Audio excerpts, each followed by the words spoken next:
हमने जिस बिंदु में जो हमारे डिस्कशन हो रही थी जो सुपर पावर के ऊपर, तो उसके ऊपर में संक्षेप में थोड़ा बहुत अपने ओपिनियन शेयर करना चाहता हूँ। जैसे कि आप चाइना के ऊपर आप पिछले समय बात कर रहे थे, किंतु काल कट हो गया उस टाइम पे। तो सुपर पावर के एक और जो फीचर है उसके ऊपर मैं थोड़ा बहुत रोशनी डालना चाहता हूँ। जैसे कि यूएसए के जो संदर्भ में हमने जो डिस्कशन किया, एक और चीज वहाँ पर यह है कि वहाँ पर बॉर्डर डिस्प्यूट नहीं है।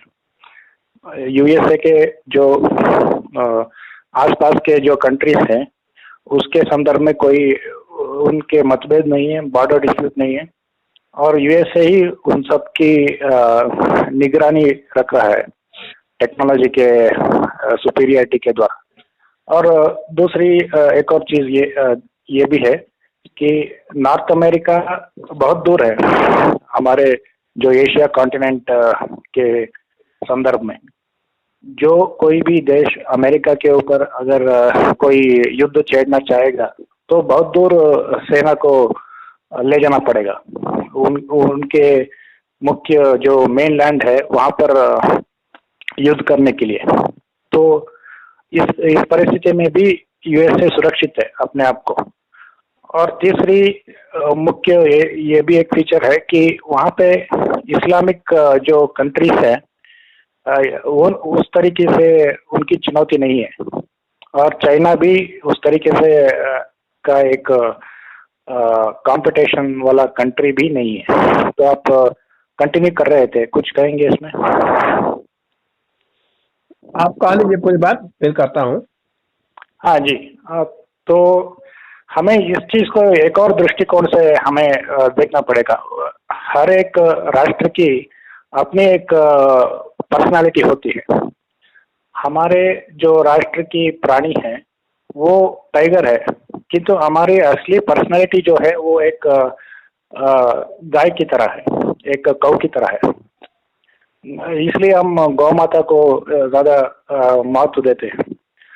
और इस बात की जो मैं इसलिए कह रहा हूँ, हर एक राष्ट्र की जो परिभाषा होती है प्रेडिटर एंड प्रे, जो एक प्राणी को हंट करता है और जो एक प्राणी जो अपने शाकाहारी जीवन जीता है। तो इसलिए हम इस दृष्टिकोण से भी राष्ट्र की जो पहचान होती है उनको देखना पड़ेगा। अगर यूएसए की बात करें, अधिकांश लोग वहाँ पे मांसाहारी हैं, और मांसाहारी जो प्राणी होती है उसको हर एक वक्त में एक अपने भूख मिटाने के लिए दूसरे प्राणी के जो शाकाहारी प्राणी होती है उसके ऊपर अवलंबित होती है। तो यूएसए भी अगर देखा जाए तो ज्यादातर वो युद्ध पे अपनी जो अर्थव्यवस्था है उसी तरह से वो जाल बिछाया हुआ है। आज के वर्तमान समय में किसी न किसी राष्ट्र के में यूएसए की जंग आज भी छिड़ी है। जैसे कि यूक्रेन वार अगर देखा जाए तो आज भी उनकी जो प्रेजेंस है अभी भी है। और जब इस दृष्टिकोण से आप एक और चीज देखेंगे तो ज्यादातर जो प्रेडिटर होती है उसके नाखून होती है, उसकी जो ये क्या होती है विषैलो पॉइजनस जो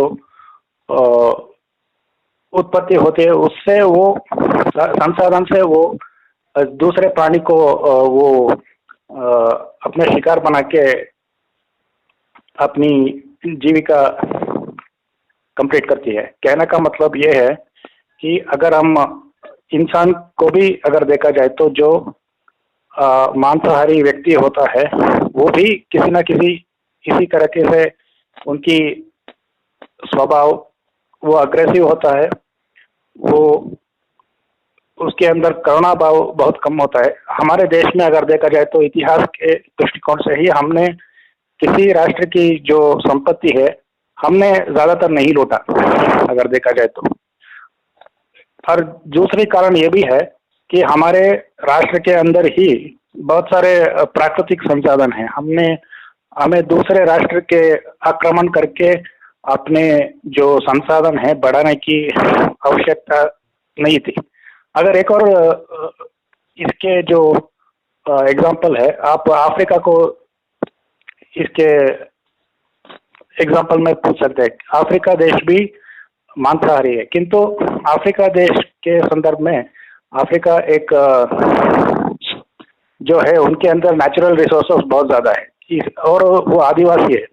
आदिवासी लोगों के जो रहन सहन होती है उनमें जो स्वार्थ मनोभावना नहीं होते। कहने का मतलब ये है कि उनके अंदर जो प्राइवेट प्रॉपर्टी के जो कॉन्सेप्ट होती है वो नहीं है, वो कम्युनिटी होती है। इसी कारण से अफ्रीका के लोग ज़्यादा विकसित भी नहीं हुए और उन्होंने दूसरे देशों पे आक्रमण नहीं किया। तो आप कुछ कहेंगे इसमें? आपने वैसे आपने बहुत सारी बातें कही, ठीक बातें कही। परंतु मैं एक पहली चीज तो यह कहना चाहूंगा जी कि सुपर पावर के डेफिनेशन पर ही पहले जाए हम लोग। जी जी।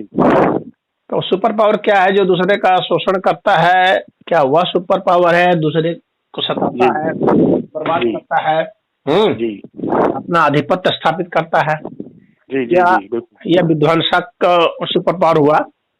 जी, और एक सुपर पावर वह भी हो सकता है जो सबको विद्या दे और सबको जीने का सहारा दे, सबको दवाइयां दे। तो यानी सकारात्मक पहलू भी उसका एक होता है। तो सकारात्मक सुपर पावर हो गया एक, और एक इस तरह से नकारात्मक सुपर पावर हो गया। तो सुपर पावर इस अर्थ में तो भारत जो है नकारात्मक सुपर पावर तो नहीं हो पाएगा, जैसे मैं समझता हूँ, क्योंकि भारत की फिलॉसफी वैसी नहीं रही है। बिल्कुल बिल्कुल कि दूसरे को सताए, दूसरे को पीड़ित करे, ऐसा नहीं रहा है। और आपने ठीक ही कहा कि यहाँ संसाधन पर्याप्त है जीने के लिए, तो बहुत ज्यादा लालच करने की भी जरूरत नहीं होती है। और यहाँ की जो कि फिलॉसफी ऐसी नहीं है, यहाँ की परवरिश ही ऐसी नहीं है। तो यहाँ पर वैसे सुरक्षा की भावना नहीं है। यहाँ परिवार का जो संगठन है बहुत अच्छा है, और कुल का संगठन भी बहुत अच्छा है, जाति का संगठन बहुत मजबूत है। हाँ, तो इसके कारण क्या होता है कि व्यक्ति उतना अकेला और असहाय महसूस नहीं करता है, तो उतना आक्रमण नहीं हो पाता है वो। और वहां पर चूंकि अकेलापन ज्यादा है, तो वो आक्रमणकारी हो जाता है और वो आसानी से बहकाया फुसलाया जा सकता है, और उसको वहाँ रोकने टोकने समझाने वाला कोई नहीं रहता है। यहाँ घर में क्या है कि अगर कोई लड़का कुछ भी करने की कोशिश कर रहा है तो उसके गार्जियन उसको समझाने लगेंगे, उसके पर अंकुश लगाने लगेंगे। तो यहाँ पर दूसरे को मारने पीटने लूटने की इस तरह की जो प्रवृत्ति का विकास यहाँ पर नहीं हो पाता है शुरू से ही, उसके मतलब परवरिश में ही ऐसा नहीं होता है। तो यह एक बात है। तो अच्छा, साइंस टेक्नोलॉजी का जो एडवांसमेंट है, तो वहां पर सिर्फ इसका विस्तार है कि कैसे हम पूंजी को बढ़ा लें और कैसे अपने भोग के संसाधनों को इकट्ठा कर लें। उस आधार पर वे साइंस टेक्नोलॉजी का डेवलपमेंट करते हैं। बिल्कुल। और यहाँ पर जो साइंस टेक्नोलॉजी का डेवलपमेंट हुआ है, तो यहाँ पर हुआ है कि कैसे हम ज्ञान को पालें, कोई नई चीज को पालें जो मानवता के लिए उपयोगी हो, उसको पालें। हाँ, बिल्कुल। तो इस अर्थ में ज्यादा हुआ है। मैं यह नहीं कहता कि यहाँ हथियार नहीं बने, यहाँ भी वेपन बने, एक से एक खतरनाक बने। हाँ, और बनाए गए, लेकिन ये वे रक्षात्मक थे, आक्रामक नहीं थे। आक्रमण की इजाजत कहीं नहीं मिलती है। बिल्कुल। यहाँ सदैव यह मिलता है कि आप रक्षात्मक रूप से ही अपने को तैयार करेंगे। बिल्कुल। तो उसके लिए यहाँ पर शोध हुए, रक्षात्मक हथियार के लिए, आक्रामक हथियार के लिए नहीं। और उनके यहाँ हुआ कि नहीं, हमको सामने वाला जो है उससे बेहतर करके, उसको हरा करके, उसको कब्जे में ले लेना है, उसका राज को कब्जे में ले लेना है, उसके लोगों को कब्जे में ले लेना है। बिल्कुल। हिसाब से हुआ। बिल्कुल। तो सुपर पावर का कॉन्सेप्ट भी दोनों का एक नहीं है। बिल्कुल। तो उनके कॉन्सेप्ट पर तो ये तो नहीं बन सकते सुपर पावर, क्योंकि आप उस हिसाब से भी देखेंगे तो एक तो फिलोसफी की बात हुई, दूसरी बात यह होगी कि वहाँ अमेरिका को देखेंगे तो उनके जितने भी सहयोगी देश हैं वे सब सारे क्रिश्चियन हैं। हाँ, तो उनके बीच में जो है उस तरह का जो है मानसिक रूप से संगठन तैयार हो जाता है आसानी से, उसमें ज्यादा दिक्कत नहीं आती है। और वे सब अपने में ठीक ही ठाक मतलब खाते पीते देश है। और भारत के सामने समस्या ये आएगी कि भारत के अलावा तो और कोई ऐसा, भारत भी तो नहीं है खैर हिंदू राष्ट्र, लेकिन अगर यहाँ हिंदू बहुसंख्यक है तो ऐसे को भी वो खोजना उसके लिए मुश्किल है। कोई उसका उस संगठन बनेगा किस आधार पर? या तो भाषा के नाम पर बनता है, या जो है धर्म के नाम पर बनेगा, या संप्रदाय के नाम पर बनेगा, हाँ, या आर्थिक ब्लॉक होता है, कुछ न कुछ तो ऐसे ही ब्लॉक ही तो बनते हैं। बिल्कुल। संगठन या फिर असुरक्षा की भावना है तो उनके बीच में गोल बना करके वो कर लिए। तो उस तरह के संगठन भारत को बनाने में तो काफी असुविधा है। भारत तो ये एक आर्थिक ब्लॉक तो बना सकता है। तो जब आप आर्थिक ब्लॉक बनाते हैं तो फिर वहां पर भावनात्मक लगाव चूंकि नहीं होता है, सिर्फ अपना ऐसे व्यावसायिक लाभ की बात होती है। तो वैसे में युद्ध करना थोड़ा कठिन हो जाता है। विशुद्ध रूप से अगर उसके अस्तित्व को ही चुनौती दी जाती है तो फिर तो युद्ध कर सकता है कोई, अन्यथा ऐसे नहीं कर सकता। और जहाँ भावनात्मक संगठन होते हैं, देश के संगठन या जिसके भी संगठन, तो उनको बहकाया, फुसलाया, भड़काया जा सकता है और वे जो है युद्ध कर सकते हैं। हाँ, युद्ध की जो इंडस्ट्री है, जिसको बेचने के लिए, हथियारों को बेचने के लिए भी जो है युद्ध कराए जा रहे हैं और उसी में पावर, सुपर पावर बना जा रहा है। तो उसमें रशिया भी सुपर पावर में से एक है युद्ध के मामले में। लेकिन अभी भारत उतना जो है वो डेवलप नहीं कर पाया है। बिल्कुल। ये हथियार इतना बेचे और नहीं, क्योंकि अब इसको उतना करेगा तो फिर इसको उस सिद्धांत की तिलांजलि देनी होगी जिस सिद्धांत के बल पर यह विश्व के पोषण की बात करता है। हाँ। तो विश्व के पोषण की बात नहीं किया जाएगा, बल्कि यह होगा कि ये इस ग्रुप को लड़ाने वाला है और इस ग्रुप को अपना हथियार बेचता है, और उसमें तो भारत की छवि उस तरह से हो जाएगी।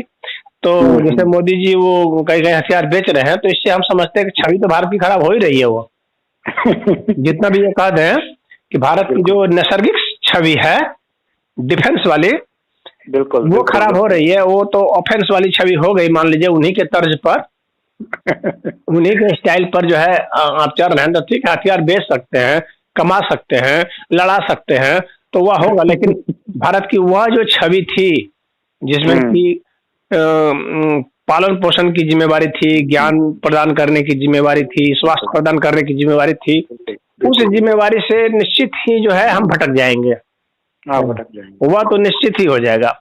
यहाँ पे दो तीन चीज मैं जो नोटिस कर रहा हूँ यहाँ पे ये है कि अगर गाय को अगर सामान्य तरीके से हम देखें तो वो एक जमीन के जो ग्रास होती है उसको खा पी के वो आराम से रह सकती है, किंतु अन्य प्राणी जो होती है, जो मांसाहारी प्राणी होती है, उनको अनेक तरीके से एक उपाय करके वो शिकार करना पड़ता है। वो शिकार भी अनेक समय नहीं मिलता उनको।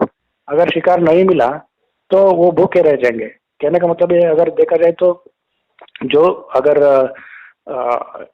टाइगर होती है वो घास खा के अपनी जो जीविका होती है वो नहीं कर सकती ज्यादा समय तक। अगर भूखमरी भी आ जाए तो अन्य टाइगर आके उस टाइगर को खा लेता है।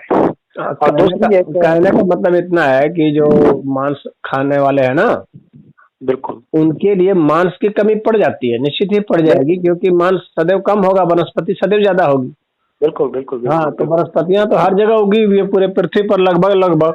कुछ मान लीजिए सलवर छोड़ दिया जाए, तो वनस्पतियां तो हर जगह है। यानी वनस्पतियों को खा करके जीने वाले जो हैं, बिल्कुल उनको सदैव सुविधा होगी। बिल्कुल उनको सदैव कम भटकना पड़ेगा, बिल्कुल, और कम ताकत लगानी पड़ेगी। मतलब जीना उनके लिए सरल होगा। और जो मांस खाएंगे उनके लिए जीना कठिन होगा। तो उस मांस का स्वाद लग गया है तो कठिन जीवन जीना होगा, तो उनको ज्यादा परिश्रम करना पड़ेगा, ज्यादा संसाधन जुटाने पड़ेंगे, हथियार जुटाने पड़ेंगे, तभी ऐसा वो कर सकता है। इसलिए अगर देखा जाए तो गाय जो है वो सकारात्मकता का परिचायक है। जी। और ये पोषण का परिचायक है, हमें पुष्ट करने के लिए है। और बिल्कुल। शेर जो है वह तो मान लीजिए वीरता का, शौर्य का, इनका परिचायक है। हाँ, लेकिन जी, वो तो आक्रमण भी करता है। आक्रमण भी करता है। हाँ, तो वीरता है लेकिन आक्रमण करता है, तो निरीह पर आक्रमण करता है, तो बिल्कुल। अपने से कमजोर को खा जाता है। हालांकि यह जो है इस अस्तित्व का ही यह नियम है कि भाई हुँ, जो मजबूत है वो तभी जिएगा जब कमजोर पर आक्रमण करेगा। कमज़ोर पर और आक्रमण मजबूत करता पर ही आक्रमण किया तो दो मजबूत में से एक मजबूत मरेंगे। है। बिल्कुल। अगर हम्म। एक और चीज़ आपने एक ऑब्ज़र्व करना पड़ेगा नेचर में ही, ज़हरीला प्राणी जो होती है वो शाकाहारी में नहीं आती है, अगर देखा जाए तो। उसको ज़रूरत नहीं पड़ती, ज़हर उगा अपने अंदर ले प्रोडक्शन करके दूसरे प्राणी को शिकार करने की जो एक प्रक्रिया होती है वो हम्म। शाकाहारी प्राणी में नहीं होती। ऐसा कोई प्राणी नहीं है जो ज़हरीला है, जो शाकाहारी में आता है, अगर देखा जाए तो। और और उसका दूसरी जो उसकी जो करेंसी है ना, हुँ, हुँ, हुँ। यूएसए की, हुँ, हुँ। वह उसको बहुत ताकत देती है, हाँ, क्योंकि हाँ। उसको छापना ही तो है, और वो गोल्ड के इक्विवेलेंट हो जाता है।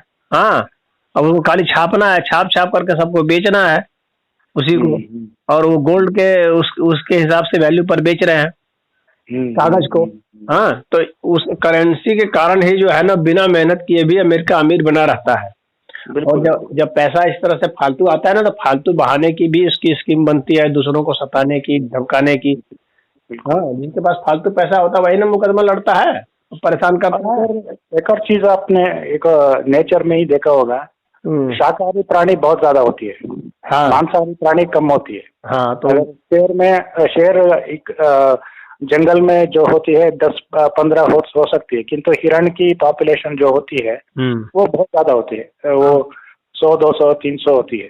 हमारे देश में भी कुछ ऐसा ही सिस्टम है शायद अगर देखा जाए तो पॉपुलेशन बहुत ज़्यादा है। वो सभी जगह होगा, जो शाकाहारी होंगे वे सदैव ज्यादा हुँ, होंगे।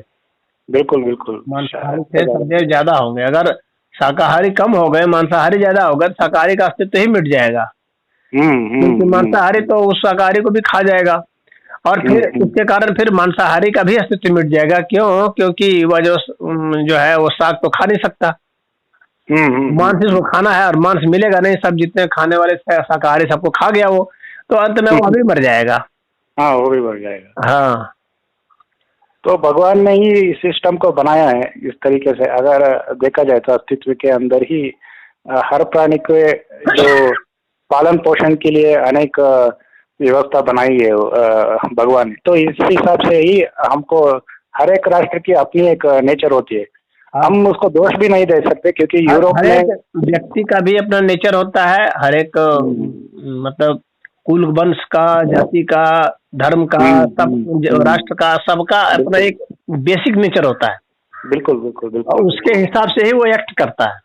जो हाँ, बेसिक फिलोसफी जो है, उसका डॉक्ट्रिन जो होता है, बिल्कुल। जो उसको पढ़ाया जाता है, परवरिश होती है, संस्कार और जो है, उसके हिसाब से ही वो एक्ट करेगा। तो भारत में अभी तो, हाँ, भारत जब मान लीजिए कि अगर भारत में बहुत मुस्लिम बढ़ गए तो ये भी आक्रामक देश हो जाएगा। हाँ, हाँ, अरे हाँ। मुसलमान हो जाएंगे तो वो तो यही नहीं कहेंगे कि जो मुसलमान नहीं आक्रमण करो उस देश पर। हाँ, तो फिर वो आक्रमण वाली नीति हो जाएगी, डिफेंस हम वाली नीति भी नहीं रहेगी। डिफेंस से जो है हम लोग ऑफेंस में आ जाएंगे। हम भी प्रेडेटर ही हो जाएंगे। हाँ हाँ, वो हो जाना है ना, वो फिलोसफी से ही तो होता है। और अगर इसको भी हम एक और ऐतिहासिक या अगर दृष्टिकोण से भी कम्युनिस्ट भी हो गए, वामपंथी भी हो गए, तो वो तो भी वे भी आक्रामक ही होते हैं। उनको भी सबको इसका कम्युनिस्ट बनाना है। हिस्टोरिकल ये भी देखना और पड़ेगा हम लोग आज। को जो है ना, हम लोग, हालांकि हम लोग में भी है, हम लोग में भी एक तृणमंतो विश्वम्बार्यम, सबको आर्य बनाना है। तो आर्य बनाना है तो मतलब श्रेष्ठ बनाना है, अच्छा बनाना है। तो यहाँ पर लक्ष्य दूसरा है, अच्छा बनाना है, वहां पर दूसरा लक्ष्य है, वहां आके कम्युनिस्ट बनाना है। अच्छा बनाने का मतलब है नहीं, या मुसलमान बनाना है या ईसाई बनाना है। उनका लक्ष्य दूसरा, अच्छा बनाना लक्ष्य ही नहीं है, उनको पालना लक्ष्य नहीं है। तो जब लक्ष्य नहीं है तो वे अपने हिसाब से व्यवहार करेंगे। वेस्टर्न देश में अगर देखा जाए तो आज तक बुद्ध नहीं बना उस तरीके से। जो ज्ञानवर्धक जो भी महापुरुष हो रहे हैं वो सभी भी भारत देश में ही अवतरित हुए हैं, अगर देखा जाए तो। दूसरे अन्य देश में उस तरीके से विकास नहीं हो सकता। जो स्पिरिचुअलिटी है वो शायद यूरोप में या नॉर्थ अमेरिका में, साउथ अमेरिका में इस तरीके से जो गुरु होती है, गुरु की जो छवि होती है, उस तरीके से शायद उभर के नहीं आया अगर हाँ देखा जाए तो। हाँ, वो नहीं आ सकता ना वहाँ पर, वहाँ स्पिरिचुअलिटी का चांस ही नहीं है, क्योंकि वहाँ तो हम्म, लूटने को, छीनने को, झपटने को, मारने हम्म, को, इन सब को मतलब प्राथमिकता दी गई है, भोगने को। हाँ, बिल्कुल बिल्कुल। तो वहाँ, और यहाँ तो भोग से मुक्ति की बात की गई है। हाँ हाँ हाँ तो हाँ, अध्यात्म तो यही विकसित हो सकता है ना जहाँ भोग से मुक्ति की बात है, जहाँ लूटने बिल्कुल पाटने को, इन सबको वर्जित किया गया है, बिल्कुल जहाँ मांसाहार को हे दृष्टि से देखा जाता है, बिल्कुल बिल्कुल। फिर विपत्ति में ही खाने के लिए बताया गया है। हम्म। हाँ कुछ परिस्थितियां यहाँ भी है, कुछ जगह जैसे कि पहाड़ी क्षेत्र में शायद कुछ नहीं मिलता, वहाँ पे लोग मांसाहारी हैं। जैसे कि कश्मीरी जो ब्राह्मण है वो उस तरीके से मांस वगैरह खाते हैं। बंगाली भी कुछ मछली वगैरह खाते हैं। अगर इस तरीके से देखा, कुछ परिस्थितियां होती है कुछ जगह, किंतु अधिकांश हमें जो राइस की जो प्रोडक्शन है हम कर सकते हैं। वेजिटेरियन लाइफस्टाइल जीने के लिए हमारे जो नेचर है वो प्रतिकूल है अगर देखा जाए तो। नहीं, तो भेजने के लिए तो हम लोग के अनुकूल है, प्रतिकूल नहीं है। हाँ, अनुकूल है, बिल्कुल बिल्कुल। प्रतिकूल अनुकूल है। तो दूसरा शब्द हो और गया। जहाँ विपत्ति है, और जहाँ मतलब कि शाकाहारी भोजन संभव नहीं होता है उतना, तो हम्म, वहाँ पर किसी परिस्थिति में मांस खाने के लिए, या जीवन का जब ऐसे अकाल पड़ गया हो, कहीं कुछ उपलब्ध नहीं हो, तो वहाँ मांस खा करके अपना जीवन किसी तरह से हम्म, बचाने का है, लेकिन वो टाइम पीरियड के लिए होता है। हम्म। और उस समय को, आपात स्थिति को शास्त्र ने जो है अनुमोदन दिया है, क्योंकि जीवन ज्यादा बड़ा है आहार से। तो इस अर्थ में ही उसको जो है अनुमति दी गई है। लेकिन यह भी शास्त्र में बताया गया है, भले आप खा के अपना जीवन बचा लेंगे, लेकिन उससे आध्यात्मिकता तो नहीं आएगी। आध्यात्मिकता तो तभी आएगी जब आप शाकाहार में हो। हाँ बिल्कुल। और दूसरी एक और पक्ष हम देखना पड़ेगा। 1000 साल की जो गुलामी के ऊपर हर वक्त कहा जाता है कि भाई हमारे जो इतिहास में हम 1000 साल से मुगल काल में गुलामी थे, और जो अंग्रेज के टाइम पे गुलाम थे। इस तरीके से एक प्रोपागेंडा हो या इस तरीके से इतिहास को पढ़ाया जाता है। किंतु अगर वास्तविक दृष्टि से हम देखा जाए तो हमारे राष्ट्र जो, अगर पंजाब के हिस्ट्री में देखा जाए तो पंजाब जो एंग्लो सिख वार हुआ वो शायद 1845 के बाद हुआ, 1847 के बाद ही हुआ उस तरीके से देखा जाए तो। और आखिरी जो एक टेरिटरी हमारे जो ये हुआ, जैसे कि नेपाल की जो वार हुआ वो भी 19th सेंचुरी के आसपास ही हुआ होगा। और मुगल काल में भी अधिकांश जो डेक्कन इलाका है उस तरीके से देखा जाए तो हिंदू राजा ही कंट्रोल करते थे। किंतु कुछ जगह नवाब वगैरह थे, जैसे कि निज़ाम, हैदराबाद के निज़ाम थोड़ा बहुत टेरिटरी वो भी कंट्रोल करते थे। किंतु अधिकांश जो मराठा एम्पायर थे वगैरह जो भी थे वो सब हिंदू राजा ही माना जाता है। किंतु वहाँ पे हिंदू जो भी एक हम पहचान करते हैं वो उनकी जो राजपूत पहचान है वो ज़्यादा उनकी एक्यूरेसी हो सकती है। किंतु अधिकांश जब हिंदू बोलते हैं जो भी लोग हैं वो सब गुलाम नहीं थे। आप इसके बारे में कुछ कहेंगे? क्या हम 1000 साल से गुलाम थे?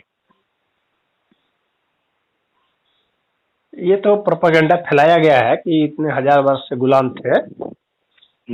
यह जो है ये वामपंथी इतिहासकारों ने इसको हिंदुओं को हताश निराश करने के लिए इस तरह की बातें की गई हैं।